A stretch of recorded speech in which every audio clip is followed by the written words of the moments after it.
Good evening, ladies and gentlemen, boys and girls, and sim racers and avid fans of all ages. Hope you are doing well on this Monday evening. My name is David Wrestle, and I would like to welcome you all along to race number 3 of the Esports Designs Invitational Porsche Cayman Cup.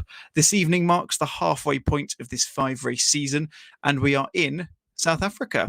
We are here at the Kyalami Grand Prix circuit. And I'm joined in the commentary box by my good friend and partner in crime, Tim Fulbrook. Now, Tim, we've seen, we'll come to the championship standings in a moment. We'll give everyone a full run through of exactly how everyone's setting up. But Luca Burke at the moment is a runaway leader, shall we say. It's going to be difficult to catch him, but I'm sure it's possible. If I was to ask you an idea as to who you think would be the best person with a chance to do that, who would you be expecting tonight? Well, good evening, David, and good evening, everyone watching at home. The racing so far this season has been pretty spectacular, to say the least. But as you say, David, one man has really been untouchable. He's only missed out on 1 point for the fastest lap in round 1. So he's 1 point off a perfect score. That just shows how quick he's been so far, or in the first 2 races anyway. For me, really looking forward to tonight's event at Kyalami, the drivers who I think are going to be up there challenging. Well, it's the big hitters. It's Alex Buncombe and Jensen Button of Rocket Esports. Last time out at the Nurburgring, we really saw how quick Button can be in this car. He managed to close up the gap to Burke towards the end of the race, and he was best placed to challenge should Burke make a mistake. I think this evening we'll see more of the same. And actually, as we look at the points now, Burke and Buncombe, although they're 1 and 2 in the championship, a pretty sizable gap between the two of them, some 27 points. So a race win is 25 and a point for pole and a point for fastest lap. So Buncombe's got to get a perfect score and Burke not go home with anything if he wants to close that gap. But I think Button, Buncombe, Noel Brinkman had a difficult time last time out at the Nurburgring. So he's someone who, although is in the point standings at the moment, third, it's been a little bit of an up and down first 2 races, but excited to see who can really close that gap, because as we've said, and as we will say this evening, it has been a pretty big gap to Burke so far, but tonight might prove different. Absolutely, Tim. Yeah, we'll cut to qualifying in a minute. Of course, a normal procedure resumes. It's a 15-minute qualifying session, which has got underway a couple of minutes ago. So we'll get to the cars on track in just a moment, followed by a 60-minute flag-to-flag race. A couple of people, of course, Tim, who aren't unfortunately able to attend tonight. Ross McGregor being one of them. We saw there he's sitting quite pretty in the standings at the moment. It's difficult with a 5-race series, isn't it? Because you miss one race and it's a real detriment to your championship chances, isn't it?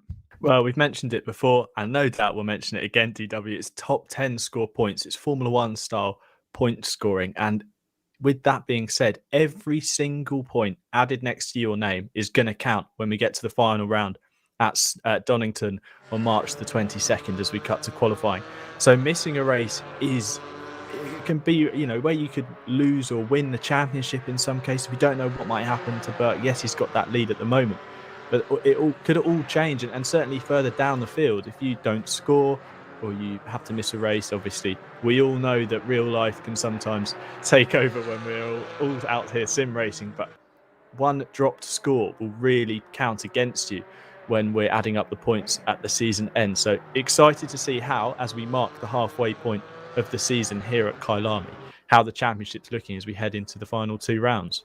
Absolutely, yeah. Good evening to everyone who's watching the stream this evening and everyone who's elected to make themselves known in the chat. Big shout outs to Porsche Sports, Mihailo Vucinic, Michael Haffenden. I was going to say you then, Tim, but you're talking to me at the moment as well, so we'll move past that one.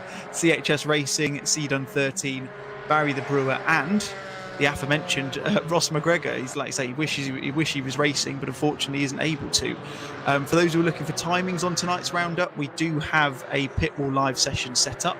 So if you go to pitwall.live, then you'll be able to go onto that. You need to look for Sim Sports Solutions. You'll be able to track that one down so you can get live timings throughout the session. But as we go just under 5 minutes into qualifying, it's Oscar Sandberg at the top of the standings. Tim, of course, another person who has been unfortunate in the last couple of races. Fantastic defensive display from him at the Nurburgring last week, and I'm sure he'll be hoping that he'll be battling further up the field and having eyes forwards rather than backwards.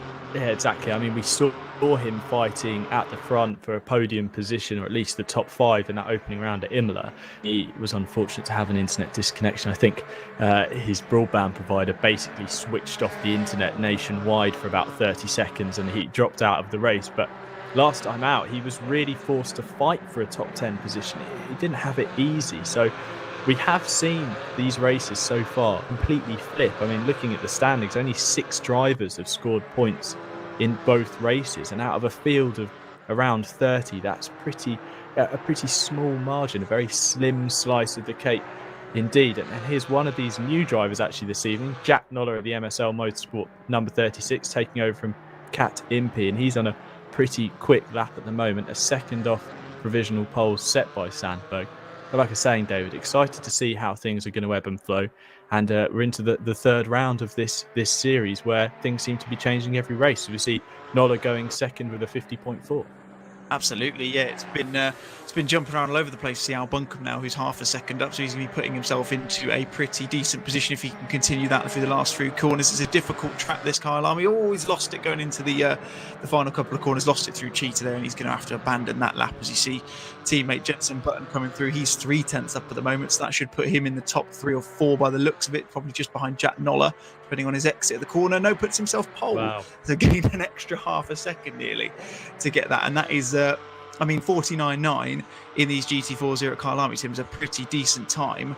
I'm sure we'll see improvements because I know these guys will be getting quicker as time goes on. But yeah, certainly looking competitive already so far. Yeah, and it's exactly as we see Weller running wide there on the exit of Cheetah. What we've seen so far in these qualifying sessions is there's a pace setter, and then all at the end it seems to kick off and the fireworks really get set off. The last time out, a gap again, a margin between first and second, less than half a tenth. So that's really how close this series is, and indeed all the way down the field we see gaps of a tenth here and there. Just shows you how fantastic single mate racing really is, and it's great to see that reflected here on the eSport Designed Cayman Cup. But this is one of the drivers who I wanted to point out, David, Sarah Moore. She's had a bit of a tough time so far as the W Series driver and Brick Car champion. Excited to see if she can progress tonight. She's had a couple of races where really the opening lap has decided her fortune, or misfortune rather. But this evening, interested to see if Sarah can get a good quali lap in, get further up the field. That's really been her downfall, was qualifying in slightly lower last time out. She qualified in 31st position and then had to fight her way through to 25th. So really getting further up the order will be half the battle for Moore, as we see she enters the final sector on a pretty decent lap so far. 8/10 up we're hearing, so hopefully that will either set a nice banker for her or see her move slightly up the order. But as she runs wide through the exit of Cheetah, the lap time might be invalidated through the final corner, turn 16, and onto the very long start-finish straight, running wide again. She's got a car tucked in for company behind and crosses the line, and she does improve, but she's still got 4/10 to find if she wants to knock Denise Pope in the 79 off 20th position. Absolutely. You see David Bellinger is half a second up at the moment, so that's going to put him right into the thick, probably on the cusp of that top 10. And just come back to what you mentioned there, Tim. Like I say, it shows how important qualifying is in these single spec series. It is a case of racecraft more than just having a better car around the track than other drivers. And yeah, as a result, you saw that, as you mentioned there, Sarah Moore showed unfortunate a couple of rounds qualifying wise, caught up in some incidents, and that's really kind of set the tone for the race for us. So hopefully, like I say, we'll see some better performances from some of those drivers a little bit further down the field. But it looks like we're seeing some very familiar names at the top at the moment. Jenson Button still sitting provisional pole with a 1:49.9. Oscar Sandberg less than a tenth off, and then we've got Noel Brinkman, who we're riding alongside at the moment, a few tenths back, but I'm hearing he is actually 3/10 up at the moment. So if he carries on this run, Tim, he could be looking at a potential pole position at the moment. Yeah, it's all changed once again at the top of the standings as he gets the car turning. That's such a difficult corner down there through the crocodiles. I love the games here at Kyalami. It's just understeer city. The car just wants to wash out, and again through Cheetah, same instant that seems to be befalling a lot of the drivers, getting out over that grass. But he managed to get the car stopped. He's lost a tenth, so There's still time to be had as he runs to the line. If Brinkman can improve by 2/10, he will at least go up to third, and does so. A cracking lap from Brinkman there, podium finisher, of course, in the series. But we saw David Belanger, and I think last time he got that qualifying benefit from his race. He qualified further up the order than he did in race 1, and he was able to stick in that position and get into the points in the second race. So we say, qualifying is close series. It's not going to count for everything, but it's certainly a sizable chunk into your race performance this evening. And Denise Pope rounding the final 2 corners in behind Kieran Vidago, ahead in the SimSport Solutions car. She's 3/10 up through the final turn. Hopefully she can keep it nice and tidy to the line and set a quick one, but it looks like she's pulling over and preparing to head back to pit lane. Yeah, doesn't seem to want to carry on. Luca Burke at the moment, though, struggling. He's over half a second. And how often we have said that, David? How often have we put Luca Burke and the word struggling next to each other in the same sentence? It's time to be gained for Burke. Absolutely. If I had a pound for every time I've heard that, I wouldn't be buying very much. Put it that way. I am understanding he's 3/10 up at the moment, so he's finding some time. That would put him provisionally in around about in fourth place on the grid. Sorry, just ahead of Rumle Jensen in the Pulse SimSport machine. But yeah, he's not having it all his own way at the moment, and I suppose it's difficult for him, but it's certainly going to make things more interesting than they already are for us this evening, and it gives a chance for us to keep an eye on these championship standings as we go towards the last couple of races over the next couple of weeks. There's Snetterton and Donington. Well, 100%. And if you find yourself in front of Burke, and you are an Alex Buncombe, you are a Jensen Button or an old Brinkman, Rumle Jensen, these guys who are slightly higher up in the championship, you've got to pounce on that opportunity. But speaking of going quicker, Luca Burke, 6/10 up on his time. This is set. He's on course for a new pole position. Let's see as he rounds the final corner. He's lost a little bit of time, so as he stays right, 4/10 in the pocket at the moment. Let's see if he can jump right up the order, and he does. He goes 4th, still best part of 2/10 off Button. That time from Button's really looking almost out of reach. I know it's a very close margin to second, but it was a cracking lap from the 2009 F1 World Champion. Absolutely, yeah. See, Valenduk 7/10 up at the moment, so that's going to put him up into the top 10 if he keeps it clean by the looks of it, or just loses a little bit of time there and ends up in 12th. But yeah, like you say, Tim, it was a time that I saw from JB that came through that looks really good. Obviously, I mean, I'd be completely amazed with myself if I could do something like that, but it looked like the kind of lap that could be beaten. But yeah, it's standing the test of time at the moment. We've got 2.5 minutes left of qualifying as Al Buncombe reports that lap going into the Crocodiles. Must have missed his braking point. He's going to set up for another one, but yeah, room for improvement all round from these guys. But you can see again, top 16 separated by, well, this man being in 16th at the moment, Regan Mitchell, separated by just over a second. So it's all very close at the moment. Very close, and that is exactly what we love to see, isn't it, David? We do enjoy a grid all jam-packed in together. And Mitchell, again, another driver who got it right last time by getting a good time in quali. He's managed to get into the top 10 of both these 2 races so far. But to be honest, the qualifying has been his worst aspect of his race evening. As we see him cross the line, he stays 6th. Oh, he goes up to 14th, so an improvement from him. But he started outside the top 10. He's had to fight his way into the top 10, and by the time he's got there, he hasn't got, the gaps have opened up, and he can't then fight further up into the point. So Mitchell tonight is going to need to try and better that, get into the top 10, and then really I think we could see him challenge further up the order.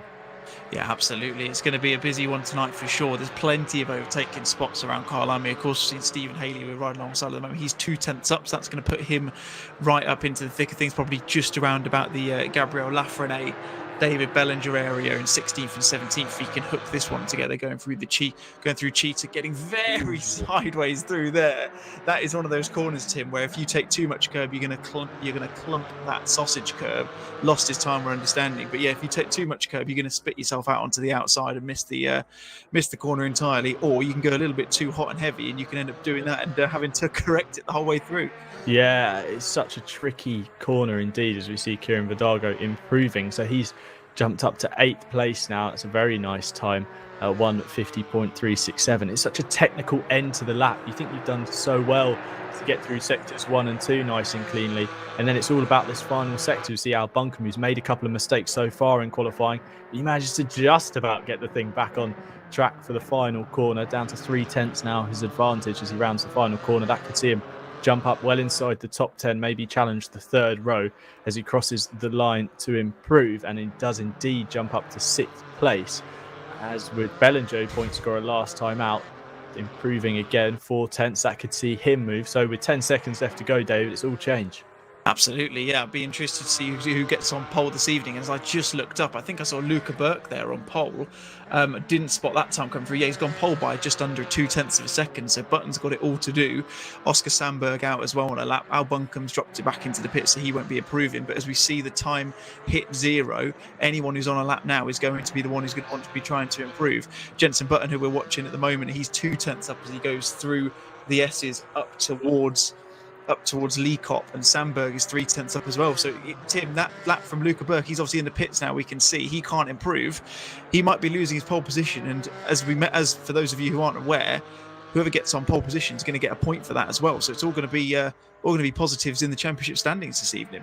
Well, yeah, and the checkered flag is out. So this is the final opportunity for Button and Sandberg. He's got 1/10 advantage on his best lap, so he's going to have to pull something out of the bag through this final sector, through the Crocodiles and then through Cheetah into the final corner. He manages to get the car through pretty nicely, probably one of the cleanest exits through there we've seen all evening, through the final corner, gets the car stopped and turned rather nicely, uses all of the track. Again, a nice clean exit from Button. We haven't seen that from a lot of people so far, but will he improve and will he knock Burke off top spot? And he does by less than 0.06 of a second, but it's not over yet. Sandberg going quicker, 1/10 up on his time. Let's see if he can find pace in the final sector. That seems to be where Button found all that advantage.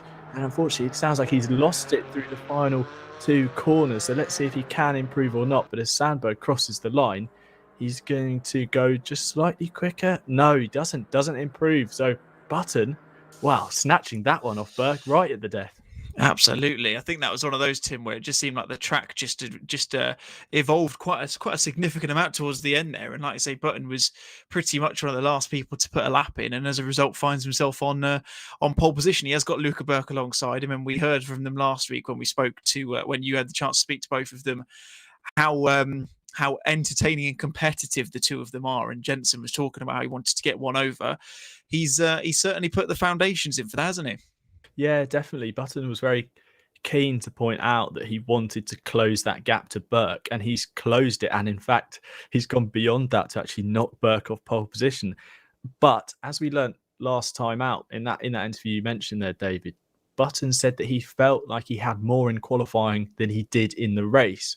So interested to see whether he can keep that position, or whether we'll see the Formula One world champion Rocket Esports driver be challenged by Burke. I mean, Burke's got reputation to uphold, so he's definitely going to be looking for a way past into turn 1. Absolutely, yeah, and it's going to be interesting to see, like you say. Hopefully, Jenson he'll be hoping to keep the move into turn 1. He'll obviously have the inside line, as you tend to do in Assetto Corsa Competizione. You normally have the inside line on the after the formation lap as you go down towards turn 1 for the first time. Of course, it's a long run down towards Crowthorne for the first time. You've got that kind of slight right kink, but it'd be interesting to see if Jenson does get through there in prime position and he gets through there at the lead of the race, what his strategy will then be after that. Because like you said, we know Luca Burke is quick. He seems to be quick regardless of the session he's in. It's either qualifying or race. He always seems to have an immense amount of pace behind him. So what will Jenson do? Will he try and just bolt out front and see if he can do a Sebastian Vettel-esque kind of run and see if he can just disappear off into the distance? Or is he going to try and do something, dare I say, slightly underhand and almost just back Luca Burke into it and see if he can shift him a little bit further down the order? Because we can see there is plenty of competition up and down that order, and there's plenty of quick racers right behind them who are going to be looking for points of their own. Yeah, definitely. I mean, the 2 races so far, as the drivers roll away off the grid onto their parade lap, we've seen Burke's led out the front. He hasn't really gapped the field until drama and battling behind has enabled him to just race cleanly and really gap the battle pack, from second down to 6th in behind that train that forms. So Burke hasn't been able to run away from the field unless there's been something happening behind. So I don't know whether Button's best decision here is to, is to be up there and maybe just try his best to get that whole shot into turn 1, this stunning turn 1 down at Crowthorne. I love this camera shot from our broadcast director, Steve Proudley, as the sun sets over the horizon here. But I don't know whether it's best for Button to not try and push too hard to build a gap in front and simply wait for the fireworks behind to give him that breathing space. It's such a tactical game, and with 60 minutes, plenty can happen, but also that clock seems to run down very quickly. Absolutely. I'm hearing some interesting theories in the chat on the YouTube stream as well. So he's saying Will Dendy reckons they'll just drive away for 40 minutes and then have a battle. I mean, I'd like to see a 20-minute battle at the end of the race as well. I'd certainly be happy with that. He's also predicting fireworks between them because they've got history as well. So it's going to be interesting to see how that does end out. Of course, we've got quite a quick field behind them as well. If we just run you through the order, it's Jenson Button, of course, we've been talking about on pole, followed by Luca Burke with Oscar Sandberg and Noel Brinkman on the second row. Jack Noller, of course, newcomer, as you mentioned, Tim. He's lining up on the third row alongside Al Buncombe. We've got Clements and Vidago, John Monroe and Rumley Jensen rounding out the top 10. Of course, series manager, founder, designer, whatever you want to call it, Steve Hindon rounding out, or alongside his compatriot, his good friend David Bellinger from the EGT Challenger team in 11th and 12th. Solberg, Mitchell, Haley, Valenduc, Weller, Allen, Lafreniere and Zenefels rounding out the top 20. And one to note there, Tim, is Bastien Zenefels. Yeah. He had a fantastic run out in the first race, didn't he? He had a slightly eventful display, should we say, in the race at the Nurburgring, and he's going to be in the thick of the action again this evening by the looks of it. Well, he hasn't done himself any favours by bagging 20th on the grid. That's really going to be difficult for him to fight his way through the order, but I wouldn't put it past Zenefels, the podium sim racing driver. But I've got my eyes on Noel Brinkman in the 91 Pole Sim Sport car, because Brinkman, he got that podium in the first race. He sits third in the championship, but a no score last time out. He's got to get some more points next to his name and really start bolstering that championship position, because come the end of the season, if the only podium he's got came in round one, he's certainly going to be disappointed as they round the penultimate corner to get this one underway. Absolutely, yeah. Seen him come through Cheetah for the final time on the formation lap. Jenson Button leading him through. As you can see Oscar Sandberg very, very close behind him. Luca Burke on the left-hand side of your picture, right-hand side on track. We're going to go through Ingwe and get onto the start-finish straight to start this 60-minute flag-to-flag. Luca Burke dropping a little bit behind there, but just about manages to get back in time as we're waiting for the lights to go green as the guys go across the stripe for the first time to let this race get underway. Just waiting for the lights to go green now. Any second now we go green here at Kyalami. Jenson Button looks to have got a pretty decent start at the moment. Luca Burke alongside him doesn't look to be able to get right alongside him at the moment, but you can see loads of cars piling into Crowthorne for the first time. Lovely camera angle we're seeing here as Oscar Sandberg looks at the inside of Luca Burke, doesn't manage to get anything coming there. Noel Brinkman there. See a couple of drivers going wide, but it looks like, Tim, they've all made it through that first couple of corners with relative cleanliness. Yeah, and as the group heads up through Barbecue, what a fantastic name for a turn, but what a fantastic start for Jenson Button. He did exactly what he needed to do to keep Burke at bay, and we saw Noller challenging up the inside into the first corners. Actually, we see Sandberg looking for a way past Burke through the long right-hander. Let's see if he can get the job done. He's now on the outside. Unfortunately, it looks like he's going to have to just concede the position, but this is allowing Button that little bit of breathing space now. So the gap is starting to extend through the second and third sector, but nice to see a clean start. And indeed, it was a swarm of Porsche Caymans heading down towards the first corner at Crowthorne. But fantastic start. We have seen that a lot this season, where it's a nice, clean couple of corners, and then it's really, turns 2 to 5. They start to get the boxing gloves out and start throwing some punches. But a nice start from Kieran Vidago as well inside the top 10 and looking to hold off Jensen and Monroe in behind. But the snake is already forming here at Kyalami as we see Sandberg looking to the inside. A bit of contact with Burke, and Sandberg runs on there. And indeed behind Buncombe looks like he's been turned by Brinkman. So it's all change at the top of the order as drama takes place through the Crocodiles. Sandberg, again, a victim of an incident that's not really his fault. And let's see if he can fight his way back through. But Buncombe as well, getting involved in some drama on the opening lap.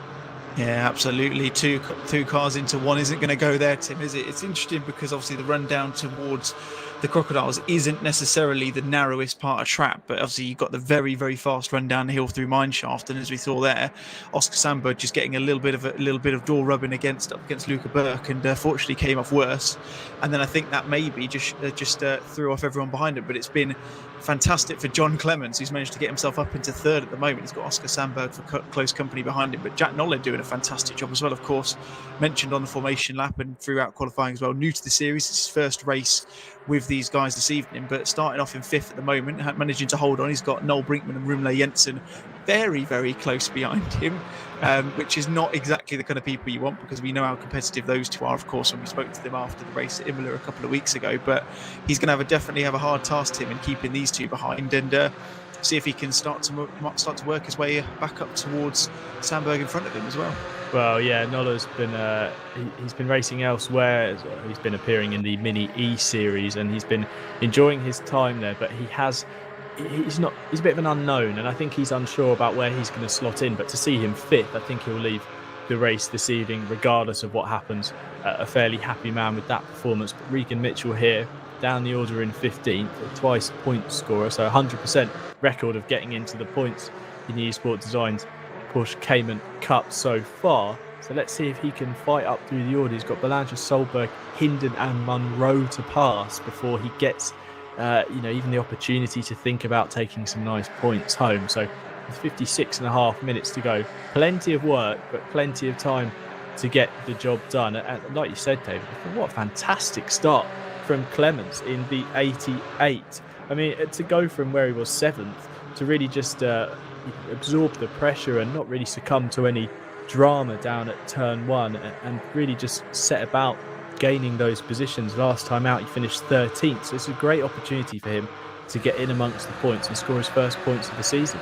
Absolutely, yeah. We've seen a replay at the moment. I think it's going to be where Al Buncombe lost it, trying to get past Noel Brinkman. You can see him going into the Crocodiles. Looks for that late move, and unfortunately, it looks like he just gets tagged there by Brinkman. I thought he was going to make the move and maybe lock up the rear brakes, but just as he's coming across, does catch the front end of Noel Brinkman, and unfortunately, just shifts him the wrong way, which is very unfortunate. But that is the kind of thing that can happen with these races. Obviously, like you say, things can get so busy. You can see 4 or 5 cars within the space of about a tenth of a second, all between them at the moment. Jensen Button being clawed back at the moment by Luca Burke and John Clements and Oscar Sandberg. So we've got a bit of a quartet forming at the front of this race. But yeah, like you say, Tim, going back to what you mentioned about John Clements, it's interesting because in these sorts of races, we've seen there's so much action in these first couple of corners. It can be quite easy to put your nose where it probably shouldn't be going, because there's a gap looking like it's about to form, and you get the Al Buncombe treatment and you get spun off into the gravel. But he seemed to have kept his nose clean, and it's certainly paid dividends so far. Yeah, and Kyalami is one of these circuits where it's old school, but it's been updated and brought into the modern era. And as such, you get a lot of these corners that will suddenly widen up on the way into the corner. And down at the Crocodiles is certainly one of those. You come through Mineshaft, like you mentioned, really tricky to pull alongside or run side by side with someone. As we see, the 2 Pole Simsport cars, I think, have got past Jack Noller. But coming into the Crocodiles there, another crucial braking zone, the track just widens. It almost triples in width. And you'll see the same down into turn 1 at Crowthorne. So it really invites those overtaking opportunities. But with that being said, it all closes up on the apex. And if you're alongside someone, you've really got to have a quite complacent or thoughtful racer alongside you to maybe just bite the bullet and accept defeat and just battle on to the next corner, as opposed to trying to make something happen, as we see Mitchell here under fire from Zenefels, who's going to... Zenefels, what a start already from 20th up to 15th. So another strong performance on that opening lap. But excited to see, as we see drama behind, looks like Valenduc and Merrill's going sideways through the first corner at Crowthorne. But yeah, as we see the battle starting to form now, David, exciting stuff, and 53 minutes to go. Absolutely, yeah. I think we just saw Bastian Zenefels and Regan Mitchell doing a tandem slide through barbecue there. It looked like Bastian Zenefels was trying to get a move up the inside. Regan Mitchell closed the door, and maybe there was a tap, maybe there wasn't. But synchronized drifting through that fast left-hander, and Regan Mitchell's managed to keep the move for now, but you can see the real pressure is on John Monroe. Sorry, it's on Steve Hinton at the moment. He's actually gone past John Monroe. We'll wait for the timing tower to update in a second. So Steve's managed to get himself into a points-paying position. He'll be desperately hoping for a better display than he has had recently. Of course, drive-through penalties stopped him from getting a points finish at Imola, and then unfortunately had a disconnection and at the Nurburgring as well. So he's said to both you and I, Tim, hasn't he? He's desperate to get some sort of result, whether even if it's not points, he just wants to finish a race. I feel for him. Yeah, 100%. But the real positive from it is that Steve's been in the points both time that happens, and it looks like Nola and one of the Pulse Sim Sport guys was round at Crocodile as Burke looks to the outside of Button for the race lead. It's all happening here at Kyalami. They go side by side across the stripe to start lap 4 and heading down the hill through the kink at 1. It's not really a corner, but it counts on the track map. Heading down into Crowthorne with Clements and Sandberg ready to pounce. Is it going to be 3 wide into the first corner? Almost, as Clements looks to the inside. He might be best placed to benefit though, as Button runs Burke out of road. Clements looking up the inside on the twists up the hill towards the barbecue. Looks like he's going to get the position, and Sandberg is ready to pounce as well as they run through the left-hander at barbecue. But no, it looks like Burke's able to keep the Turn 1 Esports driver behind. But fantastic racing from those guys.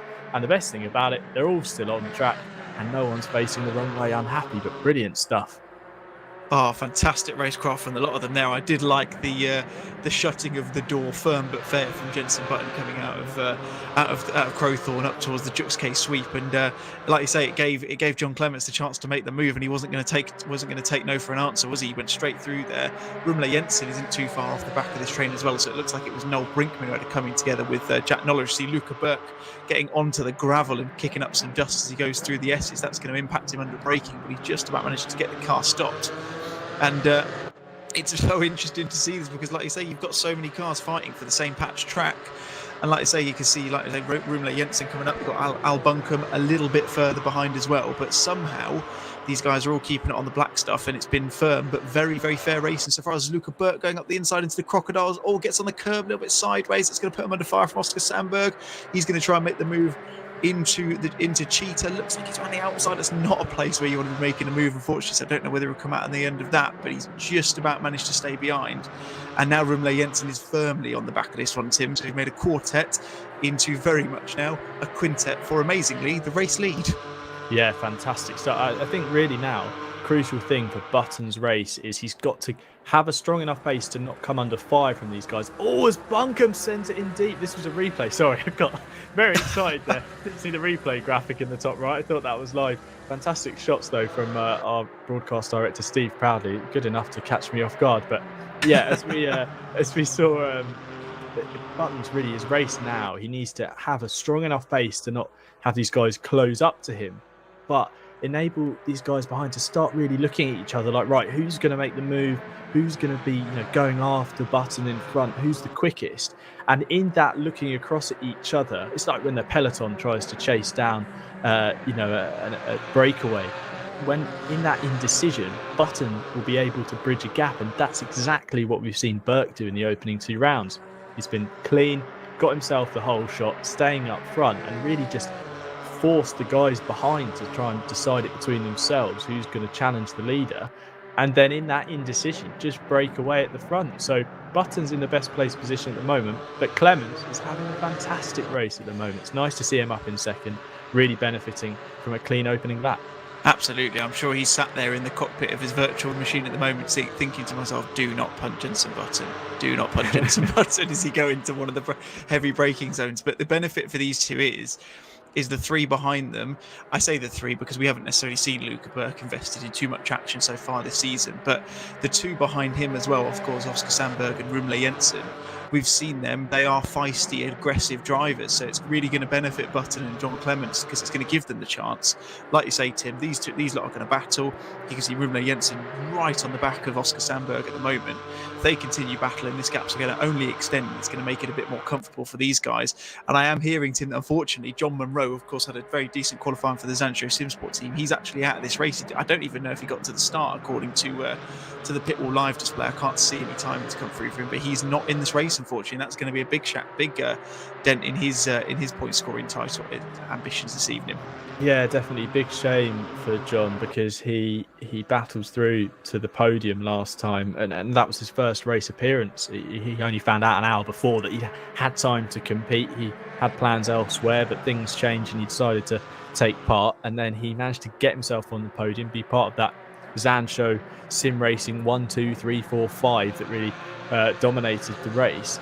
He was one of those drivers that I thought could get in amongst this battle at the front, and I'm pretty sure he would have the pace to really challenge for the podium again. But shame to see him drop out. But 5 out of 6 battling at the front ain't bad.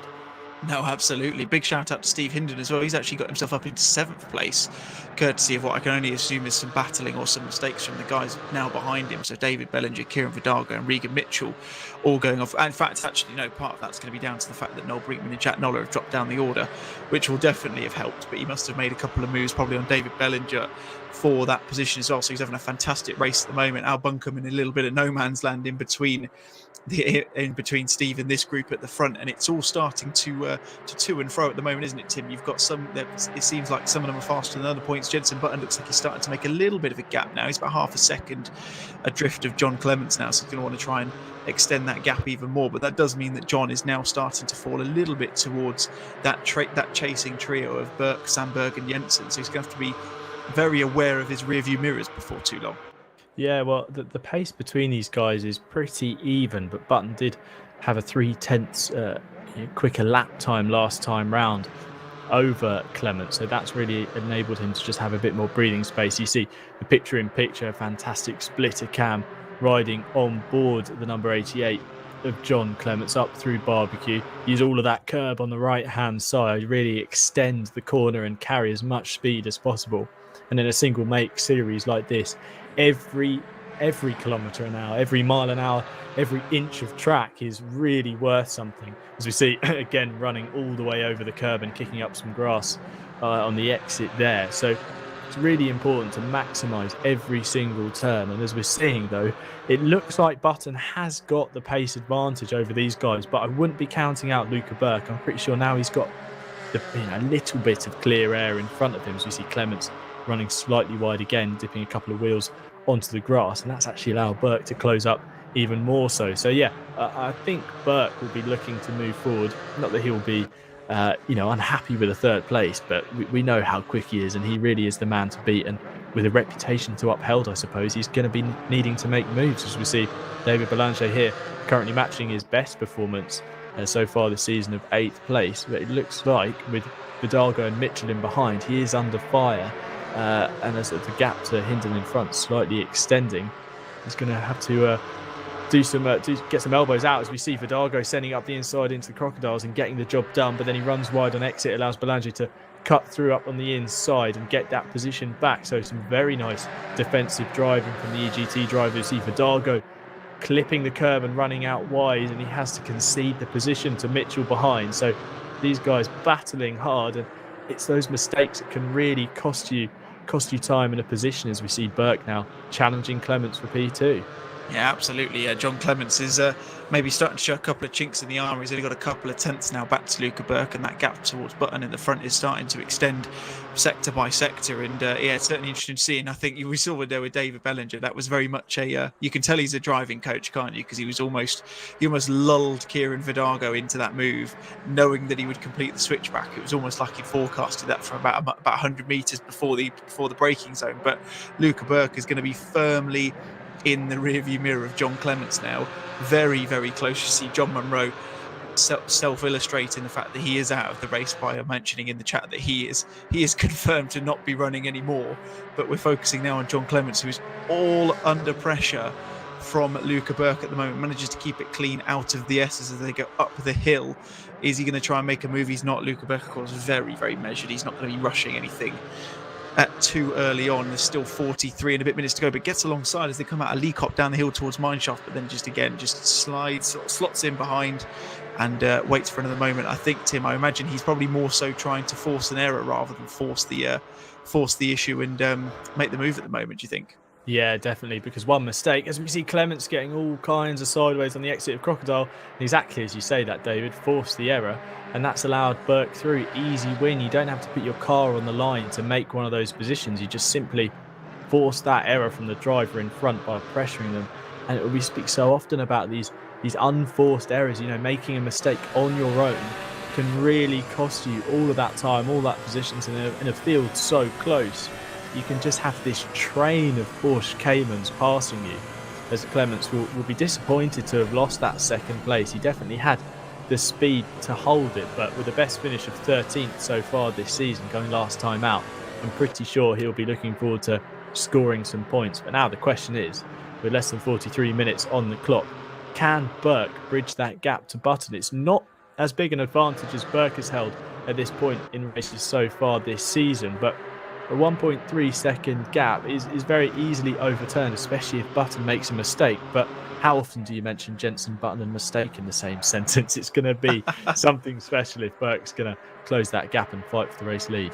Yeah, absolutely. I think it'd be much of the same as it was on John Clements. He'll try and get as close as he can, try and force some sort of error from JB. And if he can't over a few laps, I'm sure he'll just bide his time. He's a very patient man. He's obviously, like you say, he's got plenty of time left to get that 1.1 second gap down.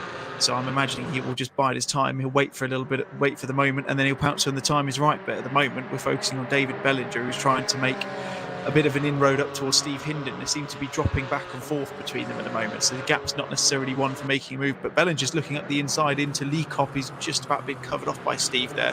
Kieran Verdaga at the back of this will be licking his lips, hoping for some action and incidents to shift him up a little bit further into the top 10. As you can see, all three of them nose to tail down the hill towards Mineshaft. You've got to think something's going to give at some point soon. Steve's still leading that train. Bellinger behind Regan Mitchell third in there, but he's going down the inside into Crocodile. Is he going to make the move this time? Looks like he does manage to do it. Kieran Verdaga is looking at the inside as well. I don't know if he'll make that move because Bellinger's surely going to shut the door in towards Cheetah, but he's managed to get, I thought he was inside there. That could have been very scary, and I think Kieran Verdaga noticed that a bit too late and as a result pulled out and lost a bit of time there to the Canadian in front of him. Yeah, it's this kind of chain reaction we've seen all season where a battle starts taking place, there's a few blows exchanged, positions may be swapped, and you really see time just slipping away from these guys as Mitchell looks up the inside of Hindon but unable to make the move that time. He's almost trying to force Hindon into running wide or making a mistake, as Hindon does all the way over the curb on the right hand side, but you might be able to just hold it onto that one on the run up through to Barbecue. But yeah, it's so interesting to see that how one small mistake can really open the door. And actually, speaking of mistakes, it looks like picture in picture Clements running wide, and that's allowed Sandberg to really close up now and allow Burke to escape away. Sandberg looking to the inside on the run through the S's, unable to get it done there. But you've got to start feeling like a move's coming from Sandberg, who will be looking to get some points next to his name and really overturn the disappointing 2 races so far this season. Really exciting stuff at the front of the order, and as we've seen all season, David, exciting stuff all the way down. Yeah, top to bottom, there's action all over the place. It's impossible to know where to look, and of course broadcaster Steve Proudley is doing a fantastic job of keeping us abreast of all the action as well. As you see Regan Mitchell look around the outside of Lee Kopp there. He's not going to manage to make the move at that point. That's going to be very difficult to get the move done around the outside. But going back to what you said about Oscar, Tim, yeah, he's due a better performance. I think we saw at Imola. You see Regan Mitchell go down the inside into Mineshaft. That's not going to work.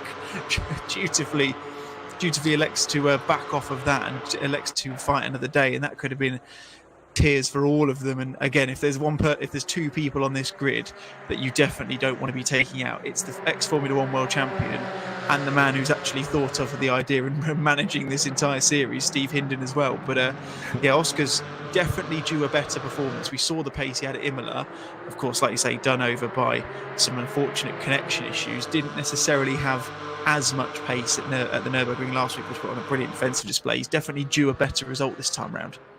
Due a better result, but as we know, you've got to go out and grab that result. And speaking of grabbing the result, Mitchell looking to the inside of Hindon. They managed to both get it stopped, and they both get away from that one scot-free, but that was looking like they were going both towards the scene of an accident. But at the way up to Barbecue as well, Mitchell looking to the inside. I think, though, that the thing is doing this kind of multiple moves, multiple looks, as we see Jensen looking to the outside of Sandberg. on the run up towards the S's.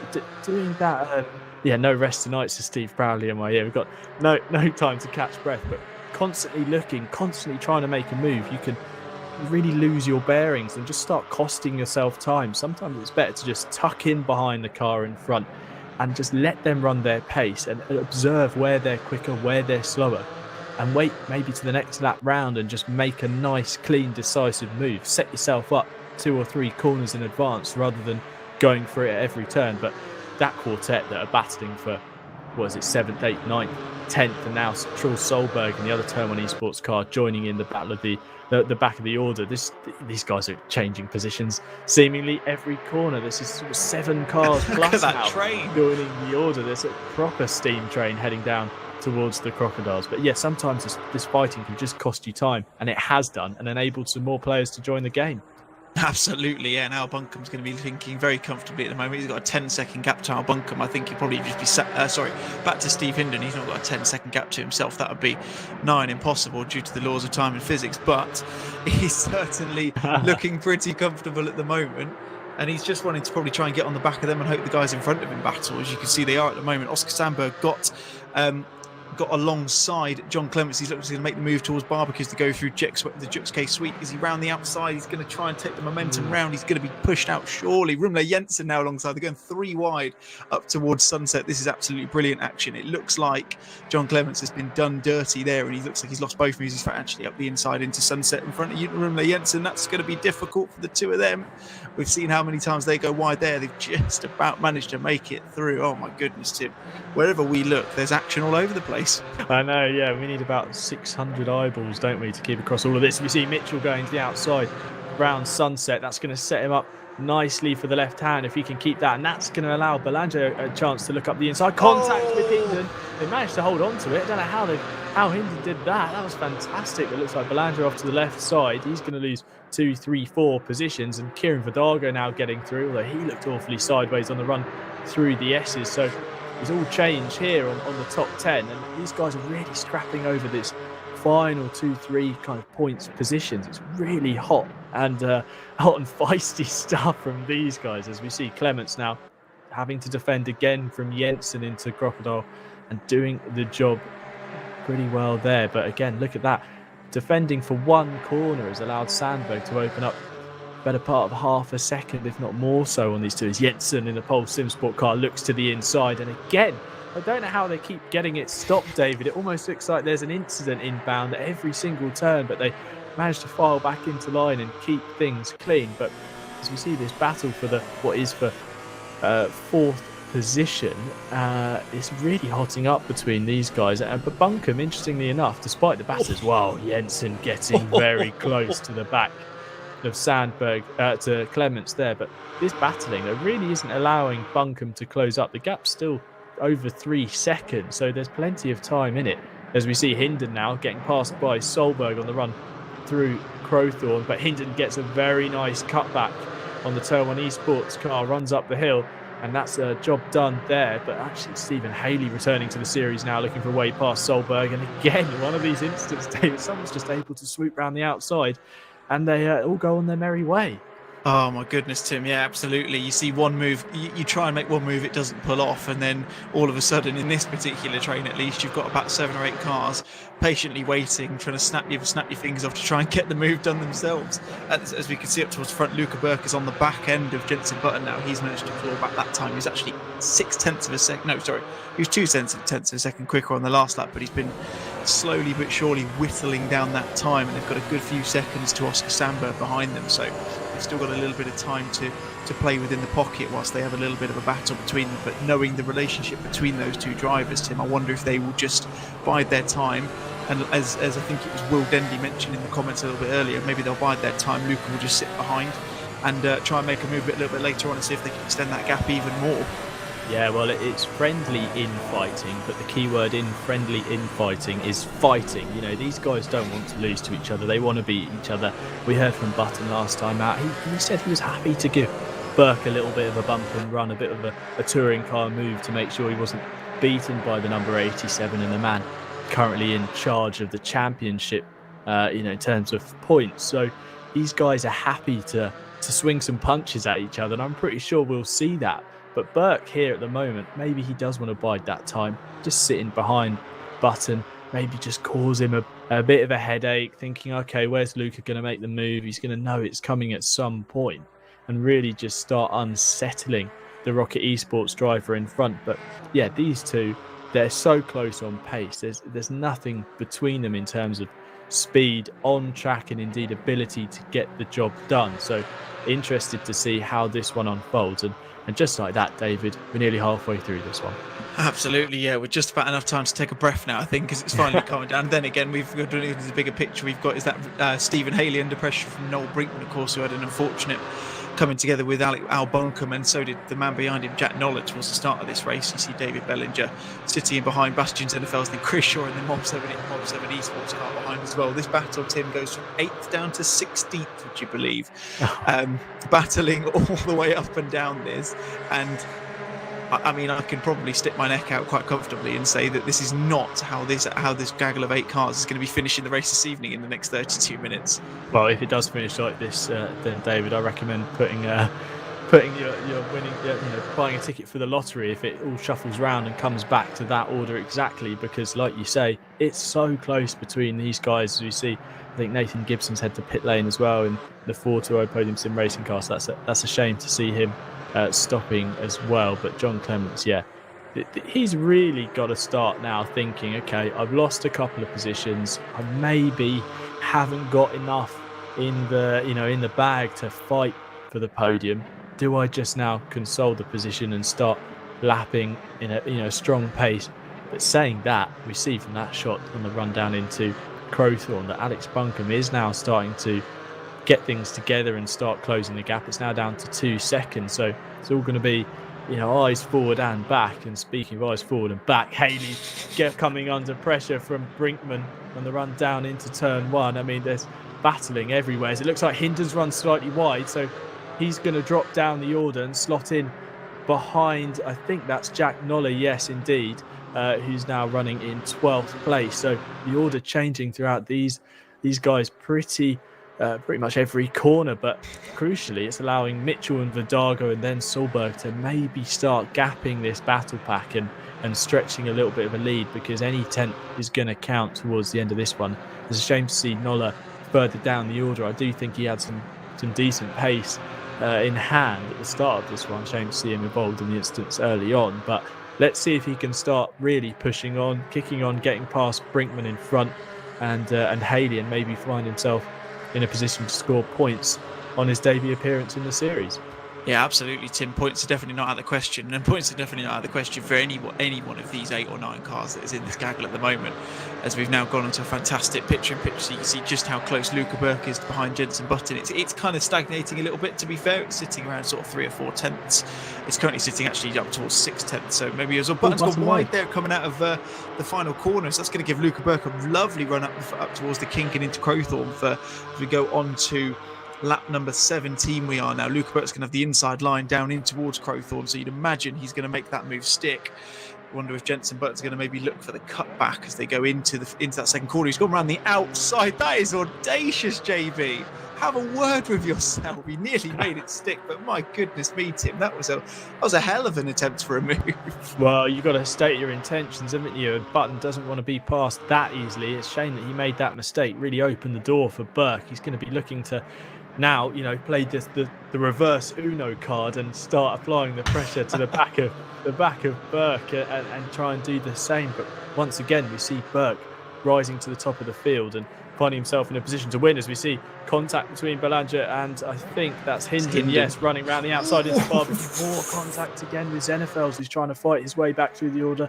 So a lot of these guys really struggling to settle who's going to be in which position, but side by side on the run into Sunset now. Belanger up the inside, dropped out of the points, which is rather unfortunate.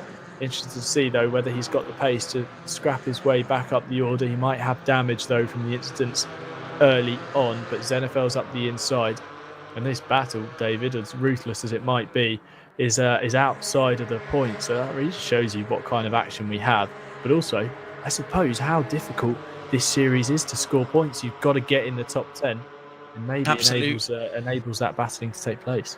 Yeah, 100%. Tim. You see Luca Burke starting to pull out a bit of a gap now. I think I just saw in the picture-in-picture a second or two ago that Jenson Button did go a little bit wide through the S's, so maybe starting to let a couple of mistakes seep in. So he'll be very disappointed with himself for that. I've no doubt he'll want to try and hunker down and try and close that gap again. I would imagine. Yeah, it's been an enormous amount of difference in lap time that time round. You've got Luca Burke pulling out a 151.2, Jenson Button with a 152.6, which is slower than the guys behind him as well. So he's dropping back towards Oscar Sandberg if he carries on like that. But David Bellinger, Chris Shaw and Bastian Zenefels nearly going 3 wide into Cheetah. That's not going to work, is it? As they go down towards the final corner. It's interesting, Zenefels dips out of the way. I wonder if there's a bit of contact between them that we might not have quite caught in the picture-in-picture. But Bastian Zenefels doing a seemingly sportsman-like move and just letting David get that move back and get himself into 14th. But that's into 50th. But that's let Chris Shaw almost disappear off up the road, and this train of 8 or 9 cars is now dissipated. But there's certainly some fantastic battles in between them, Tim. Yeah, definitely, and that's what we like to see. Some nice, clean racing, but also some good sportsmanship between the lads and lasses out there this evening. But I think really now, as we see, all Clements coming under pressure from Buncombe behind. So Al Buncombe in the 23 Rocket Esports came and really able to close up on the back of this number 88 podium sim racing car. So this battle for 5th place is really about to get started. But this isn't well, I suppose for Burke, this is a very different position. I was going to say, he's in first, which we've seen pretty much every lap of this season so far, but he's had to fight his way into that position. And really, we've seen Luca make mistakes or maybe drop some time in the latter half of races where he's been unaccompanied for the majority of the event. But now with Button in behind, I wonder if he's got that focus to be able to just say, okay, right, the gap is a second, it's hovering around a second. I need to keep on it. I can't relax, because as soon as Button gets a whiff of getting back past for that race lead, I'm pretty sure he'll be sending one up the inside, or indeed the outside, as we've seen so far. Absolutely, yeah. And Jenson Button looks like he had a much better lap on the last one. He managed to get back into the 150, so a couple of tenths quicker than Luca the last time round. But really, the focus at the moment is on Al Buncombe. And is he going to try and look for a move around John Clements over the next couple of corners? He's definitely too far back going into Crowthorne. And then again, it's not going to stop him from just showing John the inside of his bonnet lid as he goes in towards that second corner. As they come up through the Jux K sweep and up towards Barbecue, John is under him, and an increasing amount of pressure. And he's proven himself susceptible to this. There is clearly a chink in his arm when he gets under that bit of pressure, as you've seen from some of the guys up towards the top end of the grid. And Al's looking for a move up and towards Sunset. It's not normally where you'd expect a move to be done, but he's going up the inside. It's going to give him the outside as they go into Clubhouse, but he's not going to need to worry about that. That's a lovely move going through that sweeping right-hander, and he's managed to get himself up into 5th. And now eyes front, Rumler Jensen 3 and a bit seconds ahead. He'll start fighting with Oscar Sandberg soon, I've no doubt. So potentially, Tim, a chance for Al to get himself back up, and potentially him with a chance of a podium still. Yeah, definitely. I'm starting to wonder what is, these sort of Clements. He was exceptionally quick, and indeed started the race in 7th and got himself up to 5th, and was indeed 2nd at one point. It looked like he could have challenged for the race leads. We see Stephen Haley getting nice and sideways on the run through the S's. But you speak of pressures as in drivers applying pressure on one another, but a big question mark, as we've seen in the 2 races so far, is tyre pressures. We know a lot of these guys picking up punctures, running curbs, losing pressure, and that's something that we've got to now start thinking about, whether people are going to start losing themselves time by picking up one of those punctures. I mean, sometimes you can get a slow puncture in ACC that's costing you between 5 tenths and a second a lap, or you can get one of these punctures where something you've seen in Formula One, Silverstone 2013, where the tyre just explodes and you can hear the rubber flapping on the back of the chassis and you're forced to go to pit lane, but run the curbs too many times. And sometimes it's that final straw that breaks the camel's back. It's an instant you don't really notice or think about, as we see them all run over that curb on the exit of the final corner at turn 16.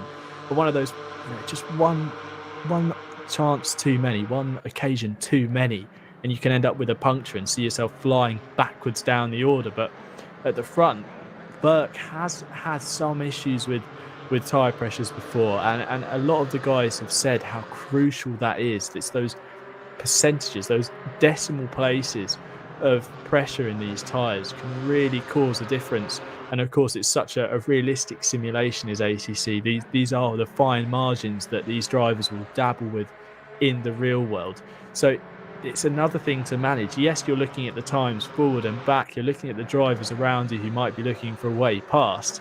You also got to start thinking about the car underneath you with less than 25 minutes to go. It's a big numbers game, this Porsche Esports Design Cayman Cup. Absolutely, Tim. Yeah, you've got to be 100% focused throughout the entire race. And like you say, yeah, Kyalami's not necessarily got the most aggressive curbs of the roster of tracks in ACC, but it's certainly got enough to cause those issues, and it can give you even more than the issues if you do clout them in the wrong areas. Like I say, coming through Cheetah, you can put yourself into the wall and cause yourself even more damage. But at the moment, Chris Shaw's not worrying about that. He's worrying about David Bellinger going up the inside as they're going through Lee Kopp, and it's a lovely move. If he can make that stick, he's going to have the run down the inside towards Mineshaft. It looks like he's got a pretty decent run, so it looks like he's going to cover that off. And he manages to get through up into 14th place, but Chris Shaw's just about close behind. Is he going to try and make a move into the Crocodiles? He's not. He's going to elect to just sit behind for a little bit longer. Bastian Zennefeld's interestingly dropping a little bit off this battle. You got Steve Hinden a bit further in front. He's still well within a chance of getting some points paying positions here, because as you can see, Tim, Steve Haley, who's currently the last man in the points, only a second and a half, ahead of that group. So as we've seen plenty of action tonight, if these guys continue to battle, things are still liable to plenty of change.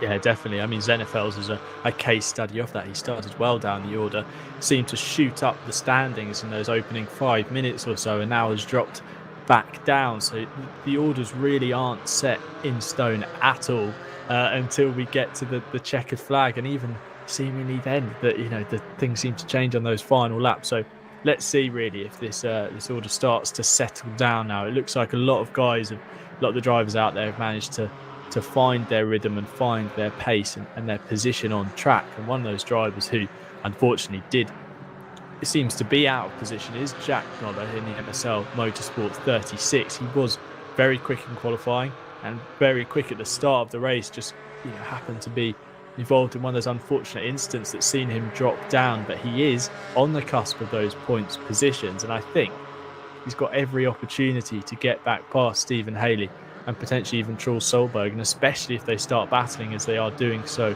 at the moment. The SimSport Racing driver looking towards the inside of the Turn 1 Esports Cayman on the run down the hill through Mineshaft. It's really difficult to go side by side here. You're holding on the outside. It's almost like a rodeo over the bumps, and indeed Solberg kicking up some of the grass on the right-hand side gets the car stopped for the Crocodiles, but it looks like Haley's able to get that cut back and get through, and that's going to open the door for Noller to maybe show his nose to the inside through Cheetah. Elects to just fall in behind, but that's position gain for Haley and position lost for Solberg, as now Noller looks to the inside of the final corner. Bit of a hit check there on the Turn 1 Esports car, and that's opened the door for Noel Brinkman. So still these guys really scrapping out, more contact between the two of them as they come up to cross the line. And wow, that's a really dangerous kind of hit. You saw how they pinged off each other, and that could send one of them flying into the wall as Brinkman elects to fall in, look to the inside slightly, and Solberg looking to snap back at the heels of Noller on the run into Crowthorne. But these guys are really starting to scrap it out for these final points positions. Oh yeah, there's no quarter given, is it, Tim? This is relentless stuff from these lot, as you saw. Yeah, that little nudge between Solberg and Brinkman was aggressive, to say the least. Dangerous though, isn't it? What happened? Well, exactly. Yeah, it's potential, like you said, to shift one of them off into the wall. So fortunately, that didn't happen for either of them, but it's something they definitely need to keep an eye out for. Of course, we did see that Brinkman got a good run out of that corner, so had the chance to get alongside him. Maybe it's just a case of one didn't see the other, and it was coming together. We'll leave it at that. We'll let any protests or any steward inquiries figure that one out. But yeah, something to keep an eye out for. And Steve Hinden, of course, licking his lips, sitting at the back of this train, hoping that there's going to be a chance to pick up some points still. Like I say, still got plenty of chance of doing it. We've seen plenty of incidents and action throughout the first 40 minutes of this race, would you believe? Yeah, we've got less than 20 minutes left to go, Tim. At the moment, though, Luca Burke is running in front. We've got a black and orange flag for someone. I'm not entirely sure who that is. Imagine it's potentially one of the back markers looking at some of the cars that are going through Mineshaft there. But yeah, Luca Burke looking comfortable to an extent at this moment in time, but he did lose 4/10 on the last lap to Jensen Button. Oscar Sandberg currently sitting third in the standings, but he's got Rumle Jensen very close for company. So that top three positions, any of them realistically, is still very much up for play for. Yeah, definitely. And really, that Burke's been setting about just extending that gap in ever so tiny increments over Button, as we see here, Sandberg flashing the lights at the traffic in front. He's not going to want to lose time at all with Jensen tucked right under the rear wing in the pole. Simsport number 92 Cayman. So these guys really locked together, but that gap at the front, it's been little by little Burke's able to edge out a gap, but just like that, Button takes 4/10 out of him. So really, it's all to play for. That 1.5 second gap means nothing with these final 20 minutes to go. And I'm interested to see really if Button can keep that momentum and really kick on now and close up to Burke. And it almost in that arrival of that closing the gap and suddenly appearing in Burke's mirrors a lot closer than you were the previous. As he's flashing the lights again, the blue flag waving on the left-hand side. Sandberg really doesn't want to get held up in this traffic. And the opportunity to start closing on Button in front, really. I mean, it's only a 2.7 second gap. That's nothing at all. And that's first, second, and then a back mark of the red and white card there. And then third and fourth, all following in behind. So really close stuff. And every margin, every tiny little margin is going to count in this final 17 and a half minutes. Absolutely, Tim. I think that's Gabriel Lafreniere who's in the front. He's the back marker in front. You see the lights in the picture flashing like nobody's business. You might wonder what Oscar's trying to do. You might think he wants to get past the back marker at some point soon, but he's got Rumley Jensen close for company. They're going to go past him now. That's a bit close. 3 wide into Crowthorne. Oh my goodness me! Cut back from Oscar Sandberg. What a move that was to defend from. It just looked like Rumley Jensen had the inside line. It looked like he had the move done, went a little bit too deep on the apex, and Oscar Sandberg got straight back up the inside. But oh my goodness me, I imagine Gabriel Lafreniere was having a little bit of a worrying time there. He's thinking, right, I'll just get out the way, nice and cautiously out the way on the start finish straight into the kink, and then all of a sudden he's got 2 drivers fighting for a podium position on the outside of him. Unbelievable stuff from the 2 of them there. Yeah, well, Lafreniere did the right thing. He thought, okay, right, we're going to wait till the next available straight comes up and I'm going to get right out of this one. I know these guys are battling in position behind, but he almost became the moving chess piece that Sandberg and Jensen were trying to use there, opting to really extract all those tiny little tenths you can get from following in the slipstream. Both of them moving over to track left in actually what was the pit exit line, following in, and in Sandberg moving back over to the right. Jensen clearly had a cracking run up towards the back of the Turn 1 Esports car and just looked for that move. It had shades of Hakkinen and Schumacher at Spa going side by side with a back marker. So that really just taking that opportunity. But Jensen unable to get the car stopped into Turn 1. And that just allowed Sandberg back up the inside. But Sandberg will know that Jensen's keen to make this move. And any other opportunity that goes his way, he's not going to let it pass by. As we see Yannick Valenduk in the 301 Sim Racing Hub International car he's dropping down the order now, heading into pit lane, and that's going to elevate Sarah Moore in the Top Motorsports 26th into 20th position, which will be her best performance of the season so far. But all change indeed, David, and I wouldn't be surprised if we see Jensen really trying to line up another move and take an opportunity. But I don't think back marker traffic is going to be a card to play this time round. No, absolutely, Tim. I think I'm looking on Pitwall Live at the moment, and I'm keeping an eye on Luca Burke. Of course, is going to be the first one to meet them, who's actually only now 0.8 of a second ahead of Jensen Button. So Jensen's managed to have a really good couple of last laps. He's managed to make some dents in that gap to first place. But like you say, yeah, there's no one realistically backmarker wise who's in the foreground. That's the word I was looking for. There you go. There's got plenty of gap ahead. So there's, like you say, there's not going to be anyone really getting in the way of that. So yeah, Rumley Jensen is going to really have to turn the racecraft on if he's going to have any chance to make this podium position his. Obviously, Oscar Sandberg is going to feel slightly aggrieved. He's going to be sat there thinking, well, I deserve this one. I probably could have got one at Imola a couple of weeks ago. So he's not going to be easy to displace from that third position. That's for sure.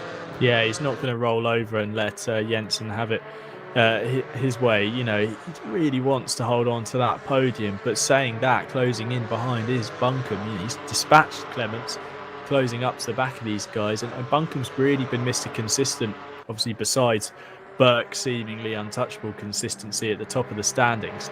Buncombe 2 fourth place finishes. He's really scoring highly in this championship so far, but it's the gap at the top now less than half a second between Burke and Button. It's really closed up between those guys.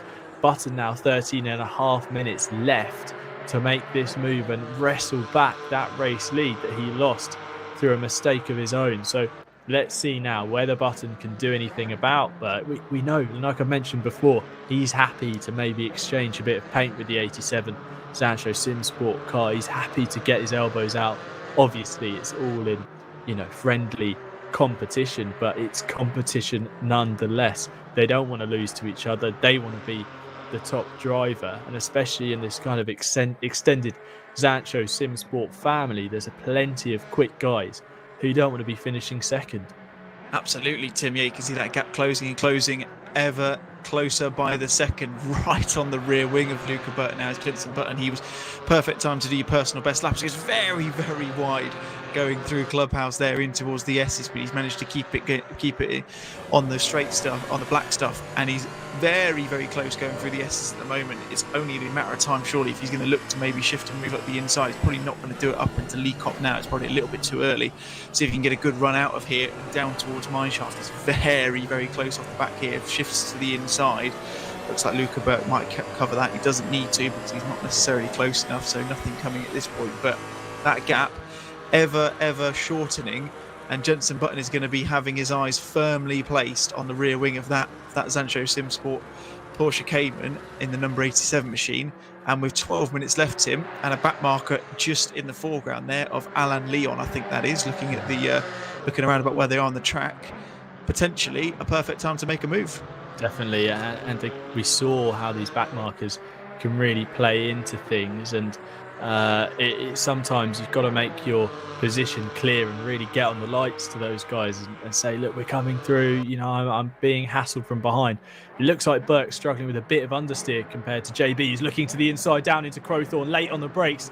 He's got the move done, but no chance he's getting that stopped. His run's wide out to the right-hand side, and Burke back through. That was a pretty audacious attempt from Button, but I wouldn't be surprised to see another one. He's, again, stating his intentions. Look, Luca, I want to make a move and get past you, and I might just force you into mistake with one of these moves. Button might absolutely sail up the inside, and Burke, caught off guard, adjusts himself and finds himself, sideways and heading towards the white lines and off the track. So although it looks a bit ridiculous from Button, I promise you there is some calculated method in his seemingly madness sends up the inside. But as we see Solberg now coming under fire from Brinkman behind, and Brinkman, again, another one of these drivers who had a strong start to the season at Imola and then has fallen back through a difficult race at the Nurburgring. And again, this evening, it looks like he's had a tough time.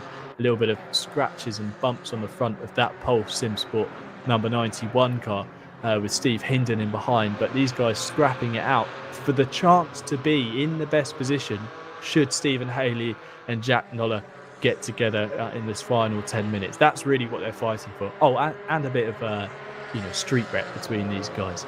Oh, absolutely. It's all about the kudos of being the person who's closest to the points, but not necessarily in them. Yeah, absolutely. Going back to what you said there, like say, there's battles all over the place. And yeah, if Jack can get on the back of Steve, then absolutely we're going to see a chance for one of these guys to be right on the precipice of getting into the top 10.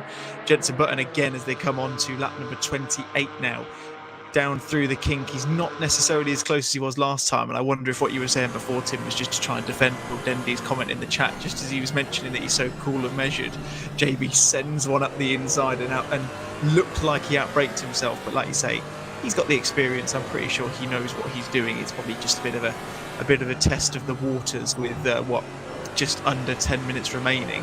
It's going to be very interesting to see when he does make the move, whether he will make it sooner rather than later and try and disappear off over the last couple of laps and get a second or so gap just to assert himself there, or is he going to try and leave it as late as possible, continue to turn the screw and make the move towards the end of the race? It's going to be scintillating stuff, and I can't wait to see how it's going to end up. Well, toss a coin and you're probably going to be right. Even if it's Button or Burke, chances are it's going to be the one you don't pick, to be honest. It's so close between these guys, and Button's so smooth through that middle sector through Sunset and into Clubhouse. in comparison to Burke. But we've got an interesting situation here in that this is the first time Burke has had real physical pressure from someone, in a fight for the lead. We've seen him out front with a 7.5 second, 10-second gap to someone. And all he has to do is, like you said before, David, a kind of a Sebastian Vettel-esque drive and just manage the gap, as we see Bunkum now looking for a way past Clements on the outside towards Crocodile. This is on Jensen for 4th place. It looks like he's going to get the move done if he can keep on the right-hand side and the inside through Cheetah and force Jensen around the outside. A bit of a hit check, and that's going to force Jensen over into the gravel. A little bit of just side-by-side contact like that. I don't think there was really any malice in that. That's just hard racing, I think, between those guys. Exchanging the two paint schemes, are fantastic paint schemes on these cars, obviously done by Steve Hinden of Esport Designs. But really, back to what I was saying, Burke, first time he's been under that real close pressure from someone. We have seen that he's been able to manage a gap. He's been able to really just set about lapping at a comfortable pace. Maybe some mistakes have crept into his performances so far when that's happened. Remember last time out, Button really just slashed away at the time that was 10 seconds at one point. Then it was down to 4, and before we knew it, in the final 5 minutes, it was really only a 3-second gap as they came to the checkered flag. But Burke's really got to have his head screwed on and just keep Button at bay best he can, as we see Brinkman looking up the inside of Solberg into Crowthorne. Battles up and down the field.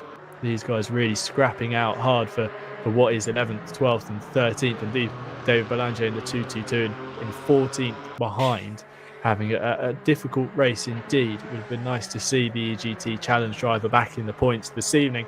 With 7 minutes to go, David, exactly like you say. No idea who's going to win this one, but it's probably going to be between Burke and Button. But who knows? Maybe Sam Burke could benefit if these two take each other out. Oh, absolutely, yeah. So nothing's over until the flag waves and they get across that start-finish straight for the final time. That's for sure. 7 tenths at the moment, so Button seems to have dropped back a small amount, but there's battles all the way up and down the field. And obviously, one thing we do need to pay close attention to potentially. We haven't seen any yet, as far as my knowledge goes, but we need to be very careful of track limits as well. Of course, not necessarily the most ruthless in terms of track limits on tracks here at Kyalami, but there is definitely the potential to do it, because I've done it many times in the past, so I'm speaking from experience. So it's definitely something for them to keep an eye out for. You might see some of these guys being maybe a little bit more cautious over these next couple of laps, just to make sure they don't get anything, because for someone like Jack Noller, Steve Haley or anyone like that, a track limits drive-through will shift them well and truly out of the points. It's something to be very careful of, but Jensen Button is not probably going to be worrying too much about that at the moment. He's going to be worrying about how on earth am I going to get past this Zancho SimSport 87 car that's been in front of me since I made that mistake, and he's probably been a bit frustrated with himself ever since. Well, since it's been in front of me since then, and indeed the entirety of the last race. Button's used to trying to hunt down this car in front of the dark blue and silver colours of that Zancho team Cayman. But really, Button has made, the thing is, he's made the move once but hasn't pulled it off. He's got to do it again and see if he can just keep the car in between the white lines, and the position should be his. But as we see Mitchell, Vidago, Haley, Vidago and Haley actually coming together now. It looks like Haley's closing the gap. It's now down to below 0.6 of a second. So the SimSport Solutions car leads the SimSport Racing car with the MSL 36 Cayman of Jack Noller in behind. These guys fighting for 8th, 9th and 10th. So the final 3 positions inside the points. And this is nice to see Haley back in competition. Obviously unable to race last time due to some sim rig issues, but nice to see him back out on the track and getting properly stuck in. But I suppose the disappointing thing for Haley is he's been beaten by Mitchell, who's up the road in 7th. That's his teammate. And not the first rule of racing, but probably the second rule is you don't want to lose to your teammate. So put everything out on the line, see if Haley can better Regan Mitchell next time out at Donington.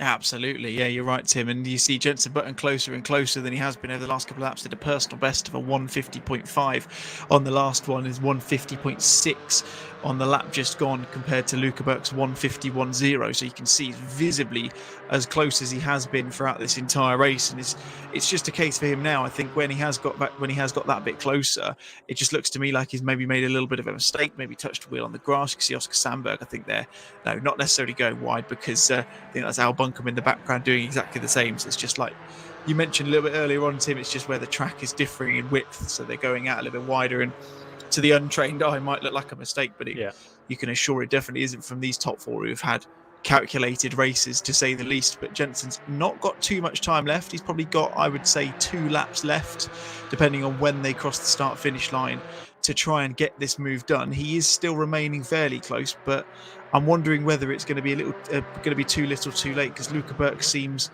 to be exerting a little bit of comfort at the moment. Yeah, the sand timer is certainly emptying at the moment, isn't it? I mean, Button, if he gets the opportunity, he's got to go for it. It's going to be do or die last ditch attempts, as we see Hindon battling with Belanger. He looks like he's lost the position through this opening sector to the EGT challenge car. So Hindon now really in the wars down in 14th, but undoubtedly he would have had a really good time. He's so pleased with how this championship is going so far, bar his personal results, but he'll certainly be watching this one back, I'm sure, and seeing himself in the thick of it in this midfield. An absolute slogfest between these guys. But yeah, so I think really Button, if that door opens, even if the doors open ajar, a tiny little crack, there's not much of an opportunity, but there's still an opportunity. He's got to take it, because Burke, like you say, he's exercising a bit of comfort now. He's the man ready to take home a 3rd win in a row. If anyone's going to stop him, it's Button. And if an opportunity presents itself, Button's got to take it, because 2 minutes to go, probably 2 laps from now, time is running out. Absolutely, yeah. You now see Stephen Haley putting Kieran Vidago under some increased pressure at the moment. To SimSport Racing versus SimSport Solutions at the moment, but not managing to make the move that time. Stephen will be very happy to get back on the track, I'm sure, and try and get himself back up in the points, and he's certainly doing that at the moment. He'll want to try and improve that wherever he can, but going back up to this run at the front, like you say, 2 laps left, you would assume, based on the time left, got 1.5 minutes left in the race, so we'd imagine it'll be this one and then one more. Looks like Vidago's made a mistake there. He's putting himself under pressure as they're going towards sunset. He's got Stephen Haley round the outside. Wow. What a move. That is a brave move. He's managing to set it up for the inside into clubhouse and sweeps across. That was aggressive, to say the least. And how on earth did he hold it? He's got someone off on the inside there. Is that one of the? I think that's one of the back markers. I think that's either Lafreniere or Alain Leon. Looking at that, they got the same EGT livery that we've come to know and love. And that's Stephen Haley up into 8th place, but we're going to focus back onto this battle towards the front. Jenson Button still just under half a second away, going through Cheetah for the penultimate time, down towards the final corner, in towards Ingwe, and he's as close as he's going to beat him, but maybe this straight is going to be his last possible chance of actually making a move. Yeah, it's either here or up into the hairpin at Lee Cop. He's got to have a good run through the S's if this opportunity doesn't present itself here. No, but behind, Sandberg's been doing just enough to keep these guys in range in case any drama does kick off. But as we come through the first corner at Crowthorne, that's one of the big overtaking opportunities gone now. So Button's really running out of time. And indeed, the gap hovering around 5/10. He's going to have to try and force an error from Burke as they run up through Barbecue and on the run down towards Sunset and Clubhouse, where we've seen, that cracking move from Stephen Haley around the outside. He really would have been hanging out through there. As we see Jack Noller on your right-hand side of your screen, looking towards the inside of Kieran Vidago, potentially going to file in line between Haley and Vidago, and he does so. Nice, clean move. But from Jack Noller, they're really closing the door on Vidago on the exit. And as Button and Burke to the left-hand side of your screen come up through the S's for the final time and up towards Lee Cop, I think Burke has got this one in the bag, but he's got to make it round this final sector cleanly, and it will be win number 3. Absolutely, yeah. Coming into League Cup for the final time, then we'll go full picture of these two at the front. Jenson Button's probably got one, maybe two more chances if there's a mistake in Luca Burke. He's definitely not going to be close enough. Going through mineshaft and into the Crocodiles, the timer has hit zero, so this will definitely be the final lap as we expected. He's not close enough going into the Crocodiles, so he's not going to make a move there.